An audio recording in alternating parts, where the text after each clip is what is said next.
Hello po. Naririnig ako?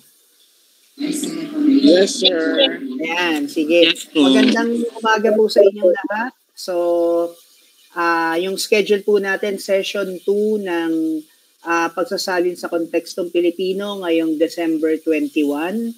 Alam ko po, yung iba sa inyo ay baka excited na, no, na mag-Christmas vacation, pero ito po kasi yung na-schedule sa atin na klase natin. Di bale, tawag dito sandaling oras lang naman ito.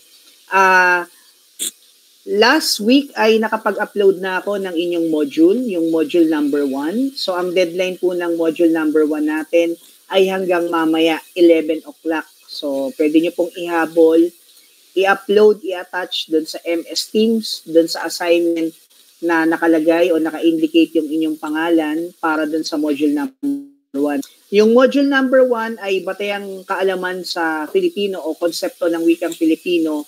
Ito po ay malayo doon sa tinalakay ko last time. Pero doon sa mga susunod pong module, makikita niyo po na incorporated na yung mga lectures natin sa lecture number 1 at lecture number 2. Mamaya pong gabi ay i-upload ko yung lecture, yung module number 2 natin. Ipapasa naman po iyon sa January 7, no? Next year, 2025, para hindi po masyadong mamroblema doon sa sobrang dami nung inyong mga gawain. Hindi naman po tatagal ng ilang araw yung paggawa ng module. Siguro kukonsumo lang ng 2 o pinaka-maximum na yung 3 araw para matapos yung module na ibinibigay ko sa inyo. Minsan parang isang upuan nga lang pwede nang gawin. So ito po ay ginagawa ko, meron tayong scheduling ng pagpapasa para hindi yung naiipon yung ginagawa nyong module. Ibig sabihin, bawas na yung trabaho natin kasi meron pa tayong final paper para sa January. So ito yung mas kailangan natin bigyan ng focus. At yung January kasi ang natitira lang sa atin doon ay 3 linggo. So yung meeting natin ay January 11 para sa session number 3. Pagkatapos, yung session number 4 po natin ay January 25. So ibig sabihin, yung 4 na linggo ng Enero na yon, kailangan magawa na natin yung mga requirements, module number 3, module number 4, at yung final paper. Kaya ganito po yung ginagawa ko para hindi yung isahang pasa na kung saan medyo mas matrabaho, makakalimutan kung paano gawin, at mas nababawasan yung tawag dito yung mga requirements natin. Ano? So, expect nyo po mamaya mag-upload ako para sa module number 2, deadline ay January 7. So, ngayon po ay i-share ko yung lecture number 2 natin. Makinig lang po doon, no? So, wag lang i-sign in yung inyong mga account, makinig, no? At para masagutan po yung ilang mga modules na ipapadala ko sa inyo. Ano na lang po, thumbs up na lang kung meron pong audio at meron na pong video na naririnig.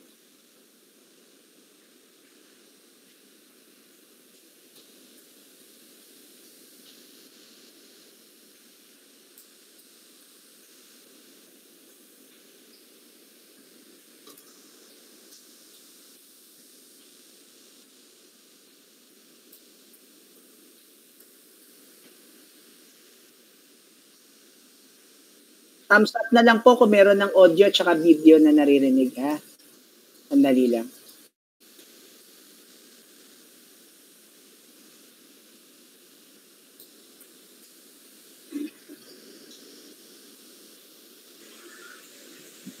Session number 2 tayo sa asignatura nating translation. Ang pag-uusapan natin dito ay yung patayang kaalaman sa pagsasalin. So pagka sinabi nating patayan, pag-uusapan natin dito yung mga unang bagay na dapat nating malaman kapag tayo ay magsasalin. Siyempre, unang pag-uusapan natin dyan, ano yung kahulugan, ano yung mga bagay na dapat nating tandaan kapag tayo ay magsasalin o sasabak doon sa gawain ng pagsasalin.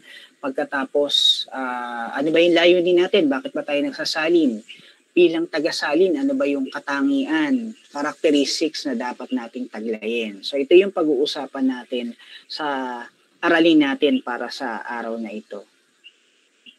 So simulan natin yung talakay natin doon sa kahulugan ng pagsasalin. So dito makikita nyo dito sa PowerPoint, dalawang wika yung pinanggalingan ng salitang pagsasalin. Una ay yung sa wikang Ingles, yung translation.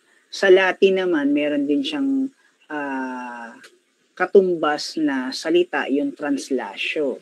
So dito, ang gustong ibigay na kahulugan ng pagsasalin o translation ay yung simpleng pagbibigay o paglalapat ng kahulugan ng isang partikular na wika papunta doon sa isa pang wika, no? So pagtutumbas yung pinaka inilalapat na kahulugan na ang pagsasalin, no? Sa baba makikita nyo dito sa PowerPoint merong dalawang titik dyan, yung SL tsaka yung TL. So sinasabi na sa pagsasalin o sa translation, yung unang wika ay tatawagin nating simulaang lengguwahe, no? Samantalang yung TL naman, ito yung tinatawag nating tunguhang lengguwahe. Sa ibang aklat, tinatawag nila ito na target na lengguwahe. So ibig sabihin, kapag tayo ay magsasalin o sa usapin ng translation, laging may dalawang wika, no? Yung original na wika at yung wikang pagsasalinan natin. Tatawagin natin ito na lagi sa talakay natin sa mga susunod pang sesyon, yung SL at yung tinatawag nating TL.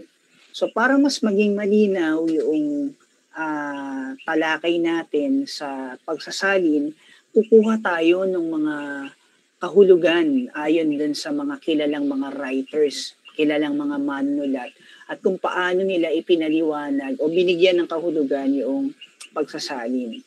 So doon sa module na pinabasa ko sa inyo, isa sa mga kahulugan na ibinigay sa translation o pagsasalin ay yung ibinigay ni Dison, no?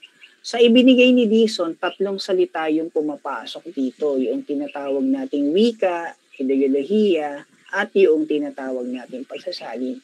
Siyempre, hindi pwedeng mawala yung salitang wika sa pagpapakahulugan sa translation. Kasi ito yung pwede nating sabihin pangalawa sa ubod no? O yung pangalawang core. Kasi sa translation, bukod dun sa original na teksto, sa idea ng original na teksto, yung isa pang mahalaga dun ay yung tinatawag nating wika. Kasi kung hindi natin maisasalin yung isang teksto o yung kaisipan ng isang teksto sa isa pang wika, hindi natin matatawag na translation yun o pagsasalin. So sa atin, sa asignatura natin, lagi na ang simula ang lengguwahe natin o yung SL natin ay English, no? Ibig sabihin, lahat ng mga tekstong babasahin natin, lahat ng mga tekstong isasali natin, ang original na wika nito o yung SL lagi nito ay yung wikang English. At ang TL naman natin o yung tunguhan lengguwahe natin ay wikang Filipino. Siguro bihira yung pagkakataon na magsasalin tayo ng Filipino papunta sa wikang English. Kasi nga ang pinaka-idea na ang asignaturang pagsasalin o translation ay ma-develop at mapaunlad yung wikang Filipino. Paano mapauunlad yung wikang Filipino? Kinakailangan ma-develop natin yung wikang Filipino sa pamamagitan ng pagkuha ng mga karunungan galing sa ibang wika o sa ibang kultura, no, sa ibang bansa. Kukunin natin ito, hahanguin natin itong mga karunungan ito, dadalhin natin itong karunungan na ito sa wikang Filipino kasi ang naiisip natin, mas magiging madali para sa maraming Pilipino na maunawaan ang isang partikular na karunungan kung ang gagamiting wika ay yung unang wika o yung wika na meron siya dun sa kanyang bansa. Ito na nga yung wikang Filipino.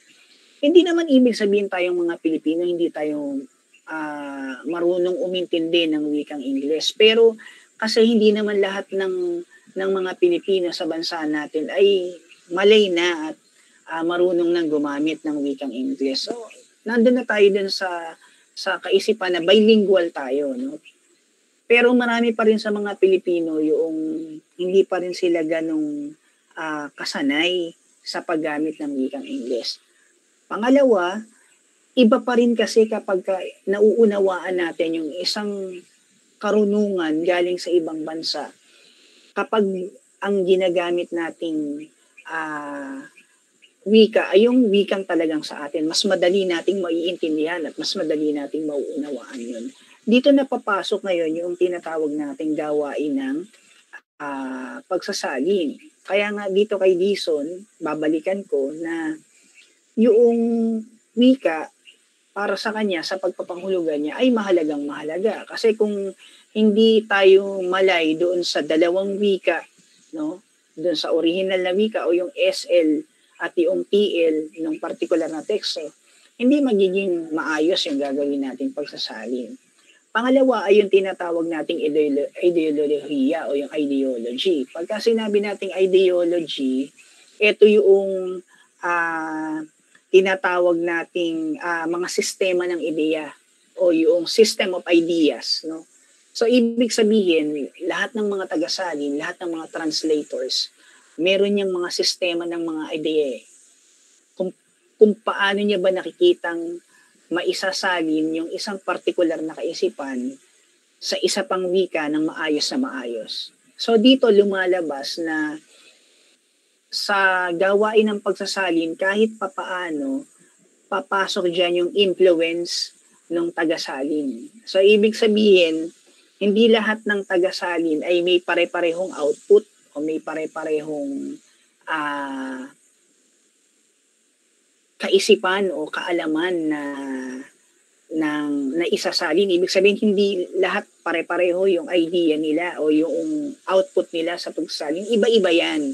Kasi bawat translator o bawat tagasalin naapektuhan noong translator o ng tagasalin yung output ng kanilang salin. Ibig sabihin, magkakaiba pa rin sila ng itsura, no? Pero yung idea na gusto nilang ibahagi galing dun sa SL papunta sa TL, hindi nagbabago yun. Kaso yung itsura nung kanilang pagbabahagi, syempre iba-iba. Katulad na lang ng tinalakay ni Virgilio Almario, sinasabi niya na yung salin niya sa isang partikular na akda ay hindi kapareho nung iba pang mga translators o ng iba pang mga tagasalin. Pero yung idea ay kapareho dapat doon sa original, no? Pagkatapos yung pangatlong pagpapakahulugan ni Dison dito, yung pagsasalin, no? So siguro pwede na nating ipasok dito yung literal na kahulugan ng pagsasalin. Ito yung paglilipat ng isang particular na teksto galing doon sa original na wika papunta doon sa pangalawang wika. Sumunod dito yung kahulugan ni Nida doon sa pagsasalin o doon sa translation. Sabi niya ganun, pinakamalapit na likas na katumbas ng diwa. No? So, dito, papasok yung dalawang salita dito na makikita nyo rin doon sa module, yung tinatawag nating kahulugan at yung estilo, no? So kapag nagsasalin daw tayo o yung gawain ng pagsasalin, ang isa sa mga dapat daw na pinahahalagahan doon ay yung tinatawag nating kahulugan, no? So doon sa kahulugan, kapag nagsasalin, kinakailangan daw yung mga kahulugan, ito yung pinakamalapit. Ito yung close na kahulugan ng SL papunta dun sa TL, no? Pangalawa, tawag dito sa kahulugan, kinakailangan maisip natin kung ano yung pinakamalapit na katumbas, no? Tapos yung isa pang salita na binanggit doon sa module ay yung tinatawag nating estilo o yung style. Dito na ngayon papasok yung salitang likas, no? So ibig sabihin, yung original na teksto, meron yan ng tinatawag nating estilo o style, no? Yung estilo na yan o yung style na yan, kinakailangan kapag sinali natin yan dun sa TL, kailangan hindi yan mawala. Kinakailangan maramdaman pa rin nung mga babasa nung na ang gamit ay yung target na wika, na ganun pa rin yung estilo doon sa original. Halimbawa, kung magbabasa kayo halimbawa yung pinakapopular na akda ni J.K. Rowling, kailangan kapag binasa nyo yun, doon sa TL o yung target na lengguwahe o yung target na wika, kailangan yung estilo niya o yung style ni J.K. Rowling ay hindi nagbago. Kailangan maramdaman pa rin ng mga babasa na kahit na iba na yung wikang ginagamit, pero nandun pa rin yung style ni J.K. Rowling, no? yung estilo niya doon sa ginagawang pagsasalin. Yung pangatlong kahulugan galing kay Liban, no? Yung pangangailangang diwa ng kaalaman sa patunguhang wika. Actually, halos magkapareho sila ni Newmark, no? So, kay Newmark kasi yung tumutukoy sa paglilipat ng kahulugan ng isang teksto mula sa isang wika patungo sa isa pang wika, no? So dito tawag dito sa bahaging ito kay Liban, kinakailangan daw yung diwa ay hindi nagbabago. Kailangan yung kaisipan, yung original na teksto ay nandun pa rin pagpunta doon sa TL. Kasi kung hindi maisasalin ng maayos yung diwa noong original na teksto, hindi matatawag na pagsasalin yon. Kailangan lang ang mabago doon ay yung wika. Pero yung diwa, kinakailangan pareho pa rin. Sumunod yung paliwanag ni Corosa doon sa salik-salin o yung salinangan noong 2017. Sabing gano'n ni Corosa, sa gawaing pagsasalin daw, 3 salita yung lagi niyang ipinapasok, no, o yung ginagamit niya bilang pagpapakahulugan, ano. Nandiyan yung danas, nandiyan yung diwa, nandiyan yung gila. Danas, ito yung tinatawag nating karanasan. Bilang tagasalin o bilang translator, mahalaga yung tinatawag nating karanasan, no? Tawag dito siguro karanasan sa dalawang wika, no? Karanasan ng tagasalin doon sa SL at doon sa TL, no? Mahalaga 'yan, ano? Pagka sinabi nating karanasan, etong mga danas na ito, etong mga karanasan na ito, kinakailangan ito ay nagagamit ng maayos, no, sa gawain ng pagsasalin. Kailangan experience ka, no, doon sa unang wika at doon sa target na wika. Kasi isusulat ito. No? So, ibig sabihin pagka sinabi nating danas, nandyan yung karanasan ng isang writer o karanasan ng isang translator doon sa ginagawa niyang pagsasalin. Yung diwa naman, dyan papasok yung tinatawag nating kaisipan. No? So, ibig sabihin, ako bilang tagasalin, kinakailangan malawak yung kaalaman ko, malawak yung kaisipan ko. Una, doon sa teksto. Pangalawa, doon sa dalawang wika na pagsasalinan. Pagkatapos yung dila, no? So, dito na papasok yung tinatawag nating talastasan. Yung paano ko ba ibabahagi yung kaisipang ito gamit yung isa pang particular na wika. At kung mapapansin nyo, itong 3 na ito, ayon kay Corosa, yung danas, yung diwa, tsaka yung dila, papasok ito lagi doon sa gawain ng pagsusulat o yung naisusulat. No? Kasi yun talaga yung output noong tinatawag nating pagsasalin. So, kinakailangan tayo bilang mga tagasalin, alam natin lagi o bahagi natin bilang tagasalin yung danas, diwa, tsaka yung dila. Yung susunod dito ay yung layunin ng pagsasalin. So ayon kay Virgilio Almario, kapag tayo raw ay nagsasalin, dalawang salita yung ibinigay niya, yung tinatawag nating imitasyon at saka yung reproduction. So kung titingnan natin, parang ibinigay din ito na kahulugan ni Virgilio Almario dun sa pagsasalin o dun sa translation. So, pag sinabi nating layunin, kapag tayo raw ay nagsasalin, ito raw ay isang proseso ng imitasyon. No? Kasi, tawag dito, ginagaya natin, no?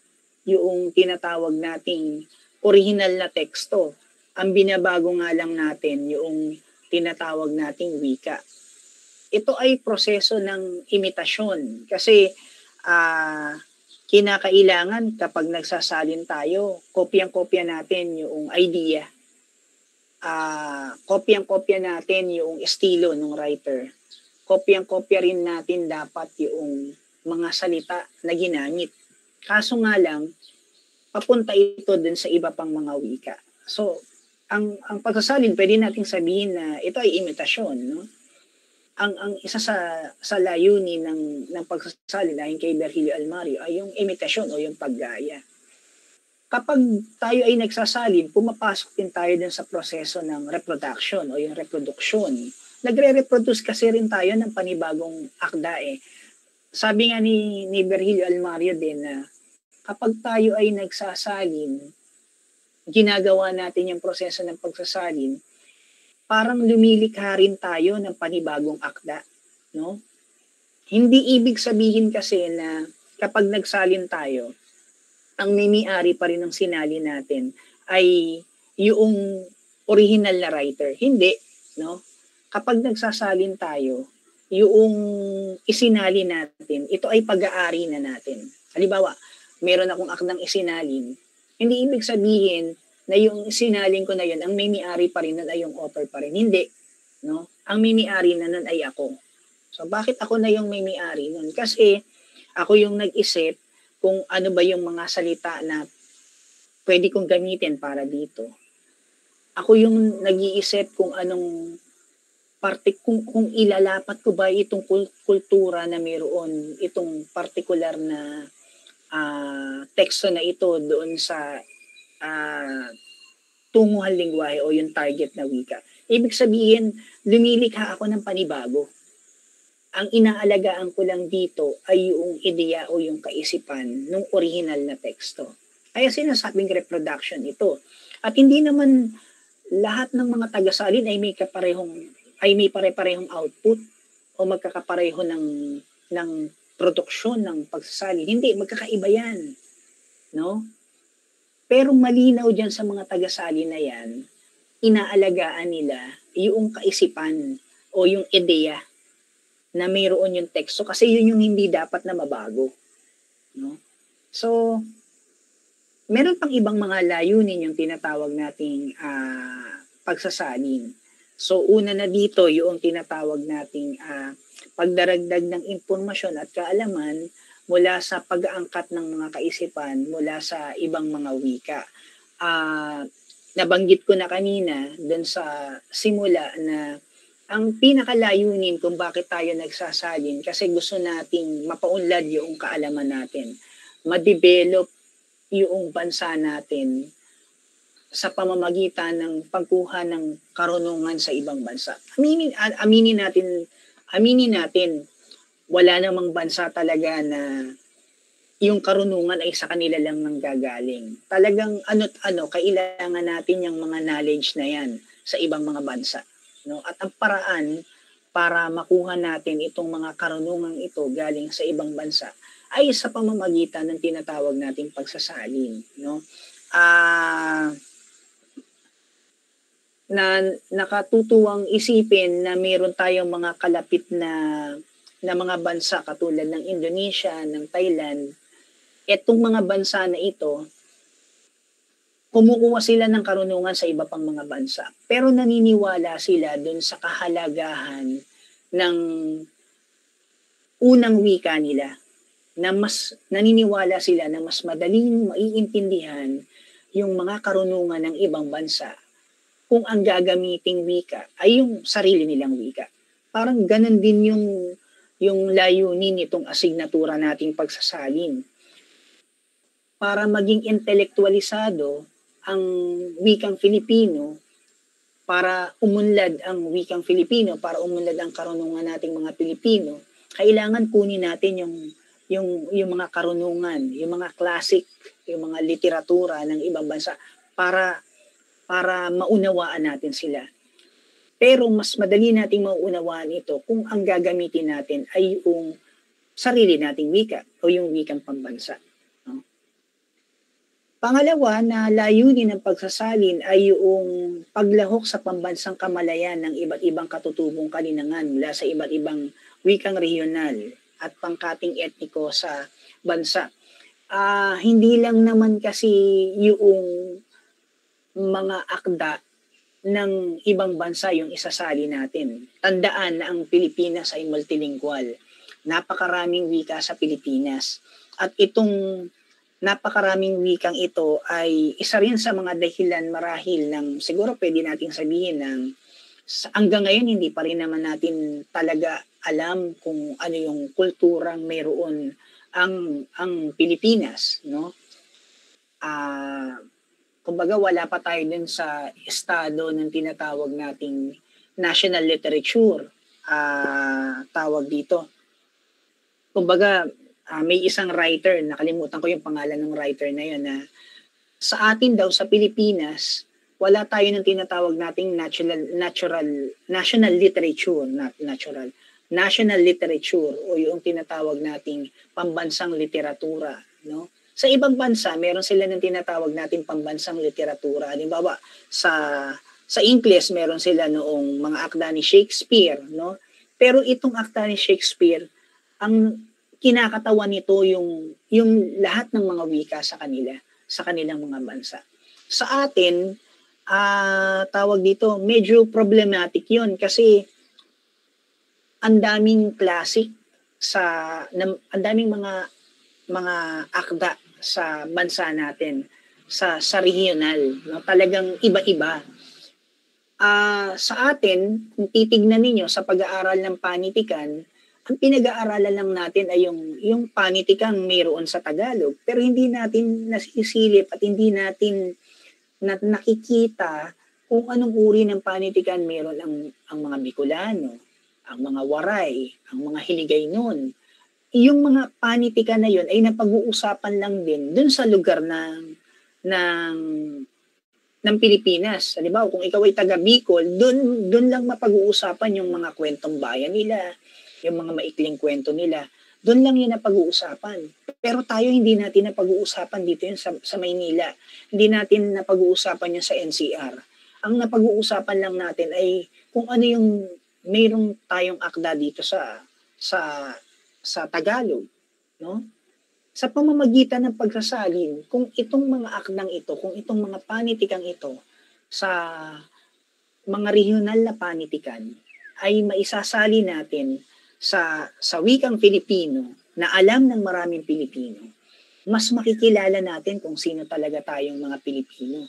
Mas makikilala natin na meron pala tayong katulad na literatura sa NCR na makikita rin natin sa Pangasinan, sa mga Mangyan, no?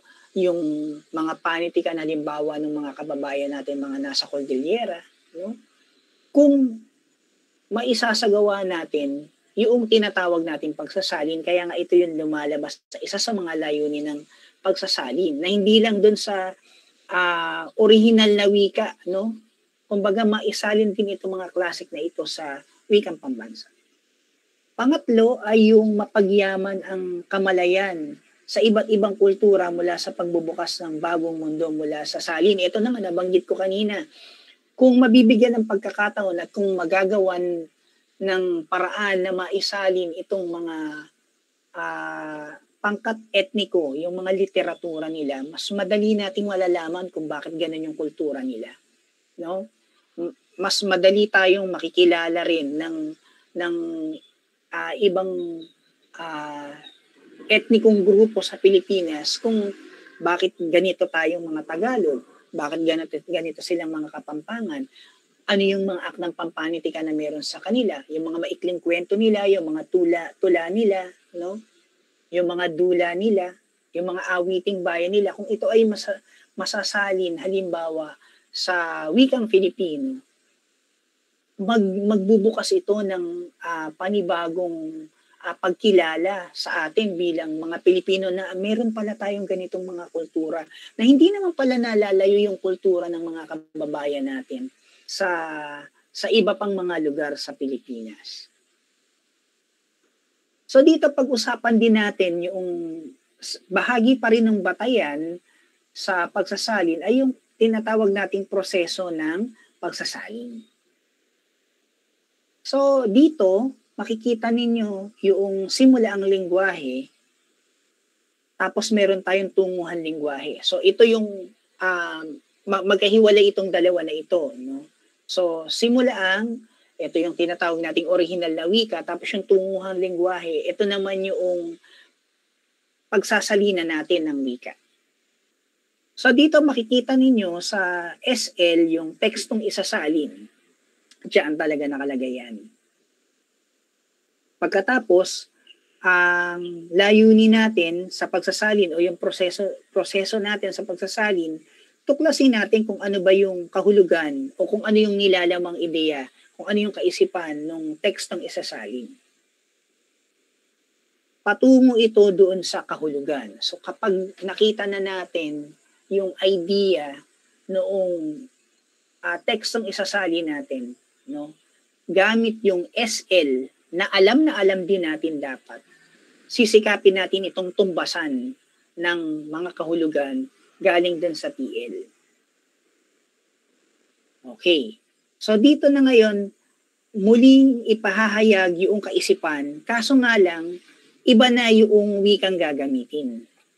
So dito na ngayon papasok yung salin.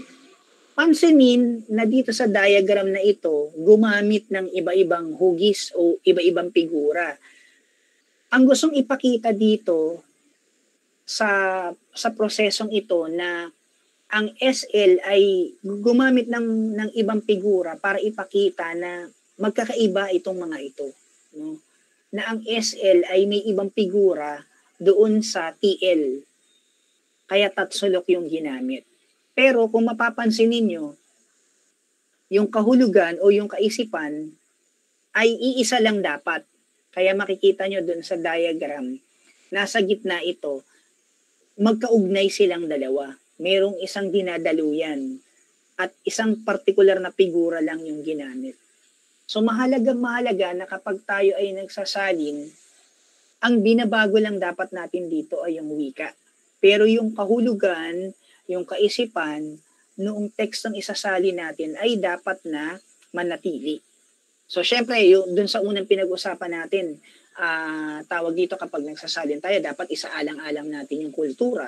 No? Kasi mahalaga yung tinatawag nating kultura kasi nakapaloob din dun sa tekstong isasalin natin yung culture ng isang partikular na wika na mayroon ito. No? So sunod, yung tayo bilang mga tagasalin, kinakailangan tawag dito, meron tayo noong tinatawag nating katangian, no, bilang tagasalin. So tatlo yung katangian na pag-uusapan natin dito, no? Yung clear, accurate, tsaka yung natural, yung pagiging malinaw, pagiging wasto, at yung pagiging natural na daloy. Responsibilidad natin bilang mga tagasalin, responsibilidad natin bilang mga tagasalin na kinakailangan yung mga akdang isasalin natin galing sa SL papunta sa TL, kinakailangan ito ay malinaw, no? Kailangan maunawaan ng maayos at malinaw na malinaw nung mga mambabasa na gumagamit noong tunguhang lengguwahe. So halimbawa, kung meron akong akdang babasahin, kinakailangan malinaw na maintindihan ko yung akdang ito galing sa wikang Ingles papunta sa wikang Filipino. So ito yung isa sa mga katangian na dapat nataglayin ng isang tagasalin, yung pagiging malinaw ng salin. Pangalawa, yung accurate. Pagka sinabi nating accurate, kailangan ito ay tiyak, kinakailangan ito ay wasto. Hindi pwedeng, kumbaga, magkapatid itong dalawa na ito no? Hindi magiging malinaw yung salin mo kung hindi wasto. No? Kumbaga, hindi mo masasabing malinaw yung ginawang salin kung hindi wasto o hindi tiyak yung mga kahulugan. Kinakailangan yung mga kahulugan ginamit dito, yung mga salita ay talagang eksakto, tiyak na tiyak, no? Kasi kapag hindi eksakto yan, malaki yung posibilidad na mabago yung kaisipan o yung ideya. Pangatlo, yung tinatawag nating natural. Yun nga yung binanggit ko kanina, kapag nagsalin kayo, kailangan kung ano yung style ng writer, kailangan kahit papano maramdaman pa rin ito maramdaman pa rin ng mga babasa gamit yung target na lengguwahe. Doon sa nandun pa rin yung feel, no?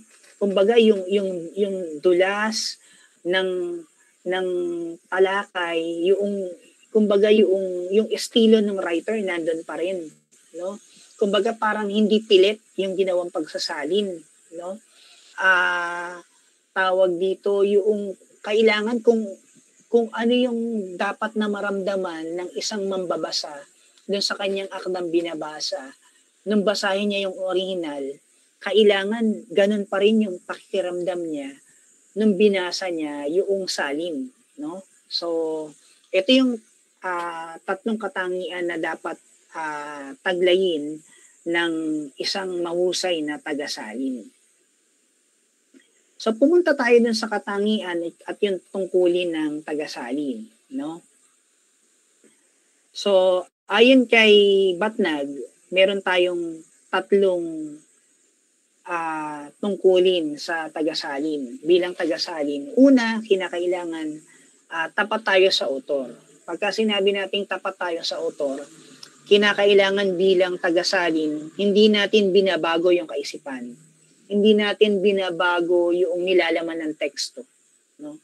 Bilang tagasalin, kinakailangan kapag isinali natin ito dun sa target na lengguwahe, walang pagbabagong magaganap. No? Kumbaga, wika lang talaga yung binago natin. Tapat sa kanyang mambabasa, dahil nga hindi natin binabago yung kaisipan, hindi natin binabago yung impormasyon noong teksto galing dun sa SL, nagiging tapat tayo dun sa mambabasa. So, paano tayong nagiging tapat dun sa mambabasa? Kasi sinasabi natin at ibinabahagi pa rin natin yung kaalaman na dapat nilang malaman doon sa original na teksto. Ibig sabihin, wala tayong tinatanggal. No? Kumbaga, kapag nagbabasa tayo ng salin, ang unang-unang iniisip kagad natin, mayroon tayong pagtitiwala dun sa translator na wala siyang kinaltas, na wala siyang tinanggal, na ang makukuha ko ay first hand pa rin, katulad pa rin nung dapat kong makuha doon sa original na teksto. Nga lang kasi dahil hindi ko alam yung wika, naniniwala pa rin ako na doon sa tagasalin na wala siyang binago. So, ibig sabihin tayo bilang tagasalin, dapat yun yung maibigay natin doon sa mga magbabasa noong isinali natin na walang nabawas dito, na wala tayong idinagdag. No? Kung ano yung nandun sa original, yun pa rin yung makukuha ng mga mambabasa nung isinali natin. Pangatlo, yung tinatawag nating tungkulin sa kanyang sining. Art na rin ito, hindi lang ito science, no?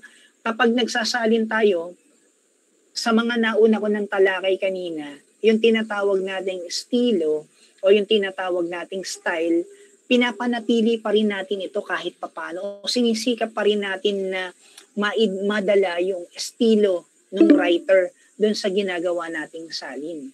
Itinuturing na rin itong sining o itinuturing na rin itong art kasi lumilikha tayo ng panibagong obra, no? Lumilikha tayo ng panibagong obra gamit yung isang partikular na wika. So, ibig sabihin, tayo bilang mga taga-salin, artist na rin tayo, no? Kasi lumilikha rin tayo ng panibagong obra, no? Galing doon sa original. Sunod, meron tayo nung tinatawag nating mga kasanayang nararapat linangin bilang taga-salin. So, una na dito yung tinatawag nating kasanayan sa pagbabasa. Bilang taga-salin, tayo raw mga translator, kinakailangan marami raw tayong nabasa. Ayon dun sa aklat ni Petras na pagsasalin, Jason Petras, sabi niya ganun, bilang taga-salin, kailangan daw marami tayong nabasa. No?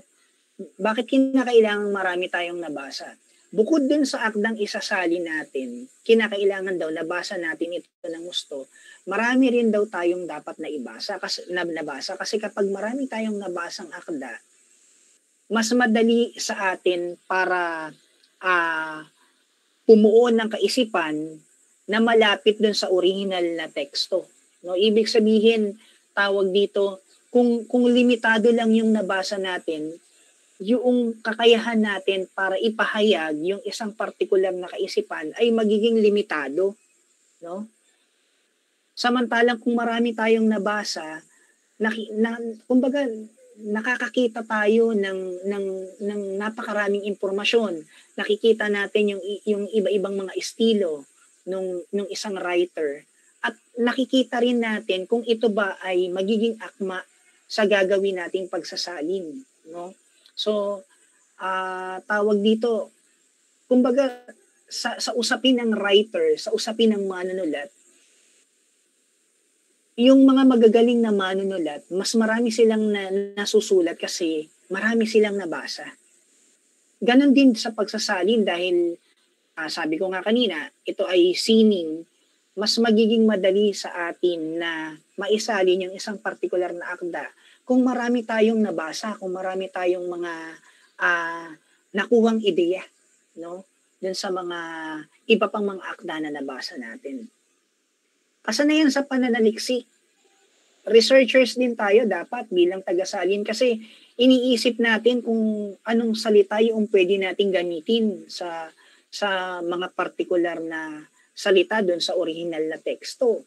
Kinakailangan magsaliksik tayo, ano ba yung salita na pwede kong gamitin dito. So dito na papasok yung kaalaman natin halimbawa doon sa mga nabasa nating mga diksyonaryo, mga tesauro, no? Kailangan magsaliksik tayo ng tawag dito ng iba pang mga salita na pwede nating ilapat doon sa original papunta doon sa target na lengguwahe, no? So magre-research din tayo. Siguro hindi lang yung salita yung pwede nating saliksikin. Siguro pwede nating saliksikin ano bang kultura mayroon yung original na teksto, no? So titingnan din natin ano ba yung pinanggagalingan ng teksto na ito? Ano ba yung gusto niyang paratingin, no? So magre-research din tayo. Ano ba yung background ng writer? Bakit ba ganito siya magsulat? Kung maiintindihan natin yung background ng writer at ng style ng writer, mas madali para sa atin na lapatan gamit yung isang particular na wika yung gagawin nating pagsasalin, no? Kasalian sa panunuri, no? So dito, kapag ka magsasalin tayo o gagawa tayo nung gawain pagsasalin, kailangan suriin natin yung teksto, no? Sa akda dun sa aklat ni Petras, gumawa siya ng panayam kay Joby Peregrino, isang guro sa Universidad ng Pilipinas. Sabing gano'n ni Peregrino, kapag siya raw ay nagsasalin, sinusuri niya mabuti. Yung tinutukoy niyang pagsusuri dito ay yung kung ilang beses niyang binabasa yung akdang kanyang isasalin, no?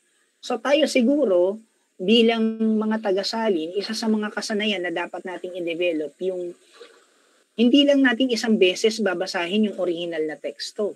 Siguro, sa isang bagong nagsasalin, mas maganda kung basahin natin ito ng 2, 3, mas maganda pa nga kung 4 para talagang kuhang-kuha natin kung ano yung impormasyon o yung kaalaman na nais ibahagi nung manunulat. Kapag naintindihan natin yung kaisipan o yung kaalaman na gusto niya isalin, mas magiging madali yung magiging proseso ng pagsasalin natin. At panghuli, yung kasanayan sa pagsulat. Dito sa kasanayan sa pagsulat, syempre, tayo bilang taga-salin, kailangan magaling din tayong sumulat.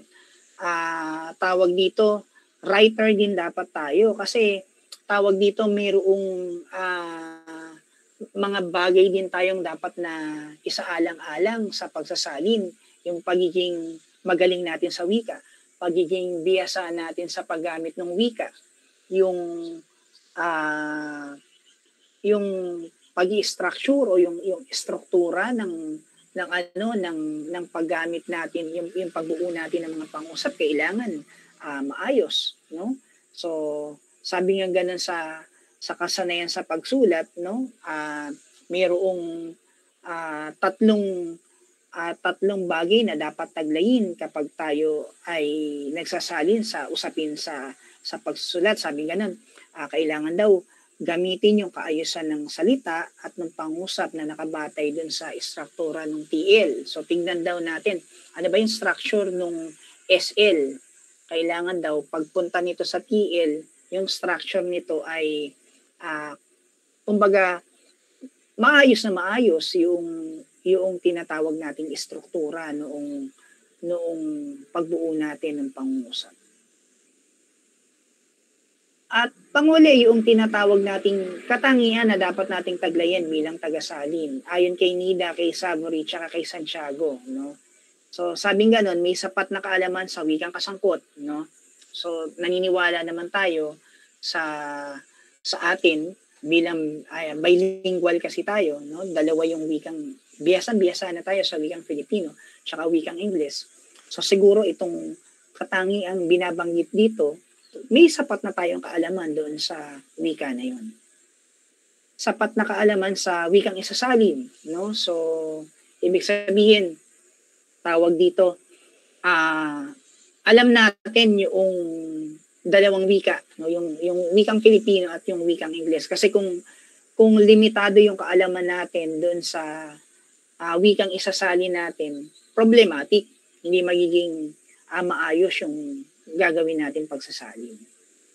Sapat yung kaalaman sa kultura kung bakit tinalakay natin nung una yung tawag dito, kung bakit natin pinag-usapan yung ugnayan ng wika at kultura, no? Kasi isang bagay na dapat nating isaalang-alang sa pagsasalin yung kultura ng wika na yun.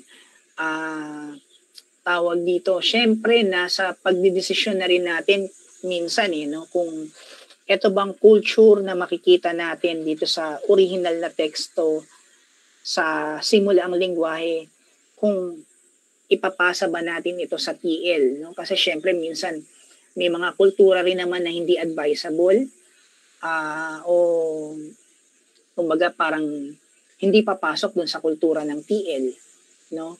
Na pag-usapan na natin dun sa ugnayan ng wika at ng kultura. So, syempre, isasaalang-alang pa rin natin yan. Kung hindi man natin maisalin ng direkta, umiisip tayo ng ibang kultura na pwedeng iangkop doon sa kulturang taglay noong original na teksto. No? So, dito natatapos yung talakay natin para sa session number 2. Magkita-kita ulit tayo sa susunod na talakay natin para dun sa session number 3.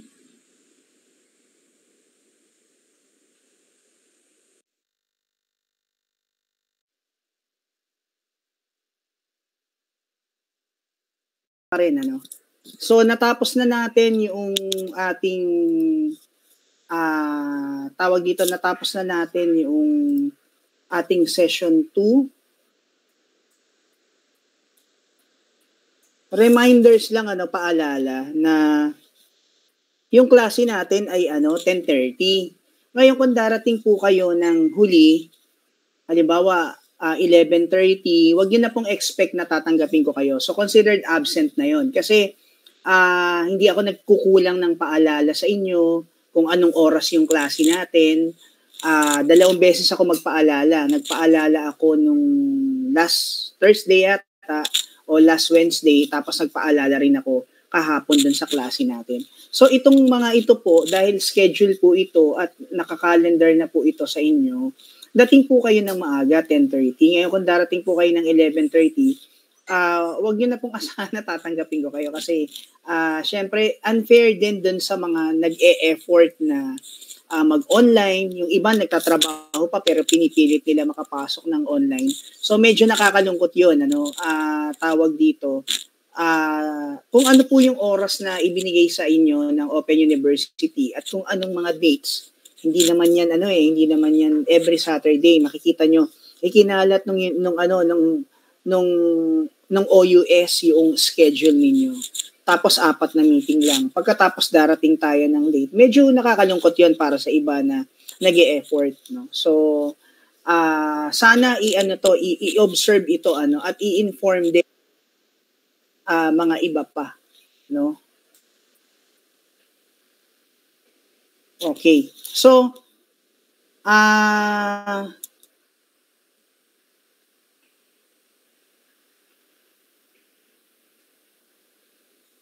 last time ang pinag-usapan natin ay yung wika at kultura.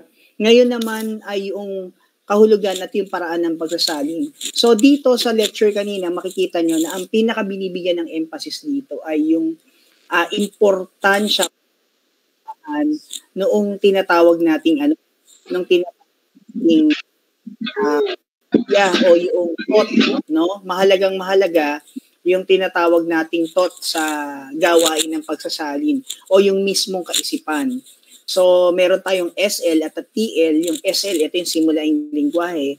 Ibig sabihin, lahat ng teksto, lahat ng mga aktang pampanitikan, ito ay nakasulat sa isang particular na wika o yung original na wika. Ang layunin o ang trabaho ng pagsasalin ay mailipat natin yung idea, no, o yung concept o yung thought ng isang akta. Ito man ay panitikan, ito man ay journal, ito man ay awitin o babasahin sa iba pang wika. So, ibig sabihin, ang pinaka-concern natin dito ay kung paano po natin maililipat yung idea na hindi nababago yung pinaka-nilalaman. So, dito papasok yung kakayahan ng tagasalin na isaalang-alang yung iba pang mga yung iba pang mga elemento o yung mga dapat isaalang-alang sa pagsasalin. So una, nandyan syempre yung pinag-usapan natin last time, yung kultura. May ilang mga babasahin, may ilang mga reading materials na nagpapasok o nagdadala ng mga kaisipan, kakabit yung kultura, kakabit yung tinatawag nating mga gawi, yung mga danas. So bilang mga tagasalin, ano ba yung mga dapat nating gawin, no? So paano natin mailalatag itong mga kaisipan na ito galing sa ibang wika papunta doon sa ibang wika, no? So i-consider natin anong culture ba yung pwede nating ibunggo o ano bang kultura yung pwede nating iharap dito sa mga danas na mayroon itong mga tekstong ito, no? Ito man ay awit o mga akdang pampanitikan. Kapag halimbawa mga journals o kaya mga instructional materials, mga guide, walang problema, pwede tayong maging one-on-one translation doon o meron tayong tapatang salin ang pwedeng mangyari. Pero sa ilang mga pagkakataon na kung saan kailangan nating tignan yung ideolohiya, yung wikang ginamit, yung tinatawag nating culture, doon na papasok yung kakayahan at kasanayan, mayroon yung isang tagasalin. So dito sinasabi ni Dr. Petras sa kanyang aklat na pagsasalin, kinakailangan marami tayong nabasa kasi kailangan tignan natin ano ba yung mga pamamaraan na dapat natin isaalang-alang kapag tayo ay nagsasalin. No? So, kung ihahalin tulad natin ang gawain pagsasalin o in translation sa pagsasalin ng tubig, no, sa isang pitchel o ng isang pitchel papunta sa isang pitchel, parang orange juice yan na kinakailangan yung content, yung nilalaman, yung kulay, hindi mawawala. Ang magbabago lang dito yung korte.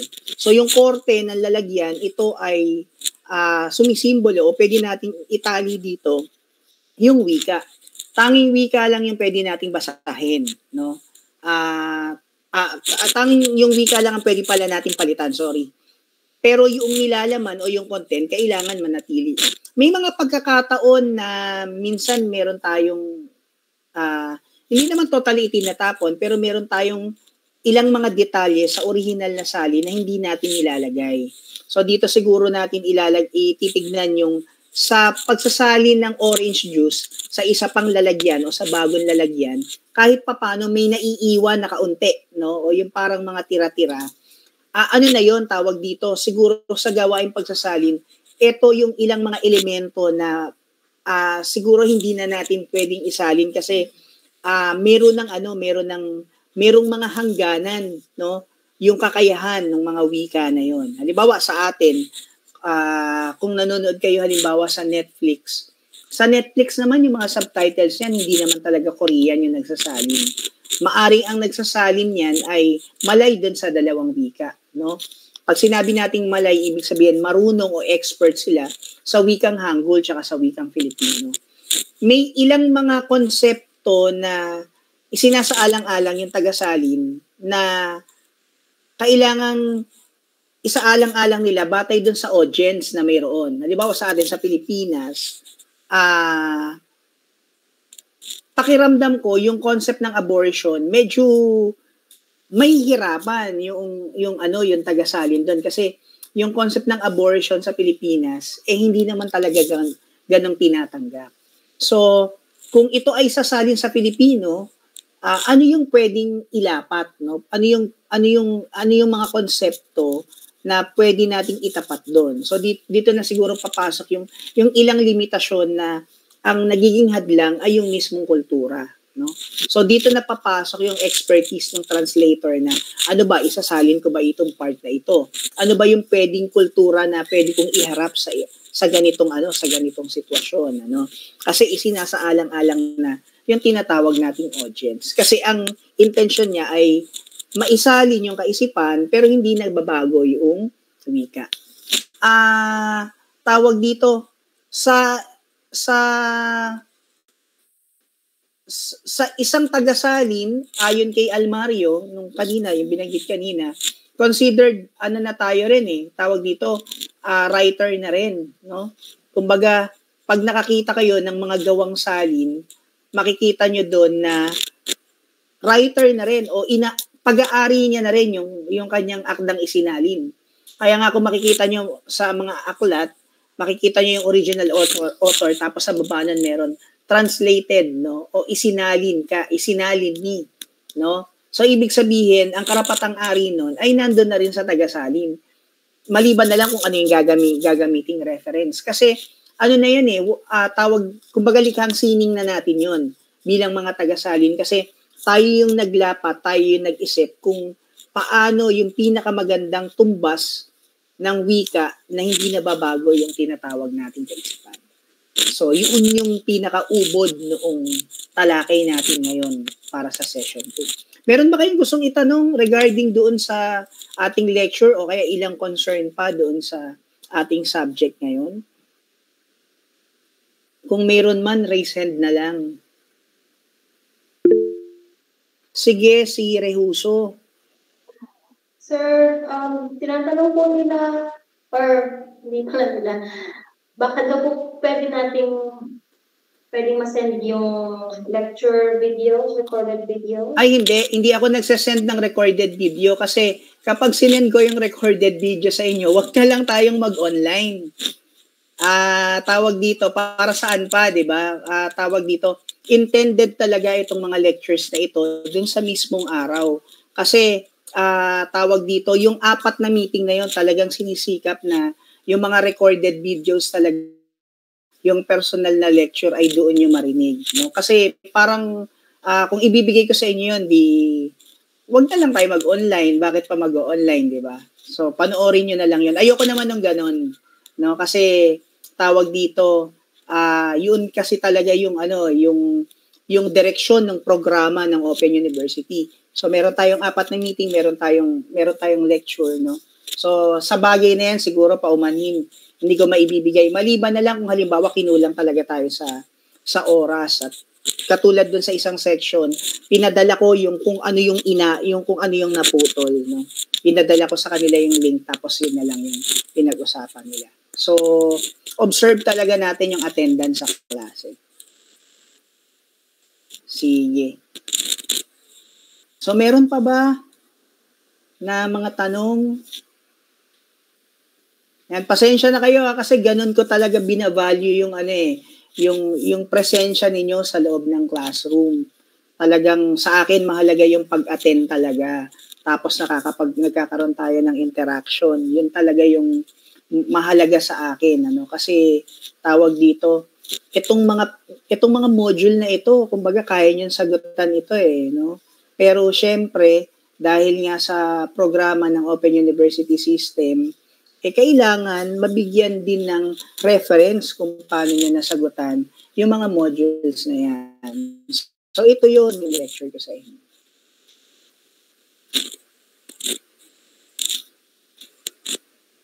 Sige, meron pa po ba? Kung wala na, mamaya pakiintay na lang yung module number 2 natin sa MS Teams. Reminders ulit, 11 o'clock ng gabi, pwede nyo pang ipasa yung mga modules ninyo. Tapos mag-upload ako ng panibagong module. Ang deadline naman natin nun ay sa January 7. So meron tayong 2 meeting pa.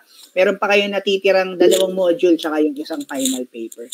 Sige, si Jixie Cruz, naka-raise hand ka? Hello, sir. Yes po, oo. Ayun, sir, tatanong ko lang po. Kasi yung pag-submit po namin ng module, meron po kayong binigay na template. Diba yung BSO, Open University Manila, yung number po sa dulo, ano po ba yung ilalagay namin doon? Second year section. Teka lang, tingnan natin Dali lang, pupunta ako sa MS Teams. Ang nakalagay doon ay yung section niya yata yun. Kung section naman, sir, yun naman po yung sinunod namin. Kinonfirm lang po. Teka lang titingnan ko. Sige, para... Parang student number siya. Hindi po student number yun. Hindi, isang number lang yun. 10 digit lang yun. Wenceslao English. Ang nakalagay doon, parang yung section yata. Parang 3. Teka lang, tingnan natin. Tama, sir. 3 po.